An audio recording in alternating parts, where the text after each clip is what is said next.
Hello everyone, welcome back to the channel. I've got another Spark 143 model to talk about, and today it's the 2021 TF Sport Aston Martin AMR Vantage.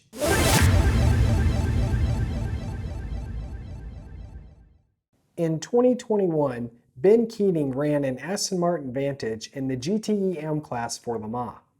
The car was run by TF Sport and was sponsored by Four Horsemen, a little sponsor I mentioned in my review of the Wins Porsche RSR.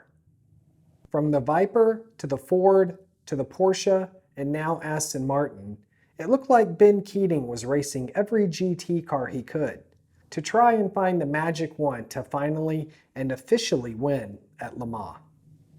This new Aston Martin Vantage was sleek looking, and there were 5 total entries for the race, all running in the GTE M class. TF Sport really had the car dialed in, and the number 33 car was looking good for the 24 hours to come.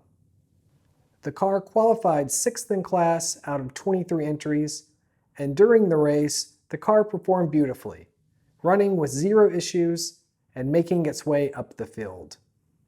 By the end, the car climbed to 2nd in class, making it the highest that Ben Keating has officially finished at the 24 Hours of Le Mans. He would continue that next year with TF Sport in the Aston, and finally and officially win the GTE M class for 2022. But here is the 2021 2nd in class TF Sport Aston Martin Vantage with title sponsor Four Horsemen. It's in a blue box with this cool stylized Dunlop bridge next to the 24 Hours of Le Mans logo. You've got the car class on one side and the Spark code and the more car details on the other.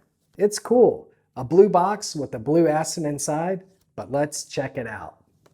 There's something about this new Aston Martin Vantage in this amazing light blue color. It just really caught my eye.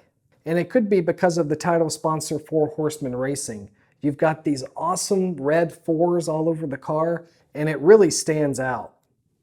Out of all 5 Astons that competed, this one looks the best in my opinion. I even like it better than next year's class-winning red car. Basically, they swapped the colors. They had a red Aston Martin with blue 4s. But this one looks so much better. I think I like brighter cars, and obviously blue is one of my fave colors. It also looks really well with the orange GTE M car code class, orange, and I just love it. Similar to Ben Keating's Viper Exchange Viper that ran in 2015, this car is kind of similar because Four Horsemen is all over this car. You've got it on the side, the top, even on top of the wing. And the subtle white accents along the front, around the sides, and especially around this insane diffuser. It's incredibly striking. I love everything about it. Having been a fan of the old Aston Martins with that amazing iconic front end, this new redesigned car is a little different. There are some subtle design cues that harken back to those days, but overall it's stylized and just has a clean, more refined look to it. The hood is really great. I do like these huge air vents coming out. And I think actually getting used to seeing the Heart of Racing car in the IMSA Sports Car Championship really had me liking this new design car much more. This car started 6th in class and finished 2nd overall. It's an amazing accomplishment. The drivers on this car were Ben Keating, Dylan Peria, and Felipe Fraga. No Jerome Bleekemolen this year, but these guys still finished 2nd in class. So here is the number 33 TF Sport Aston Martin AMR Vantage that competed at Le Mans and would be Ben Keating's official highest place finish. Thanks for watching this video. I hope you enjoy it. I've got a lot more cars to unbox, and I'm uploading a video every Friday. Thanks for watching, and I'll see you in the next one.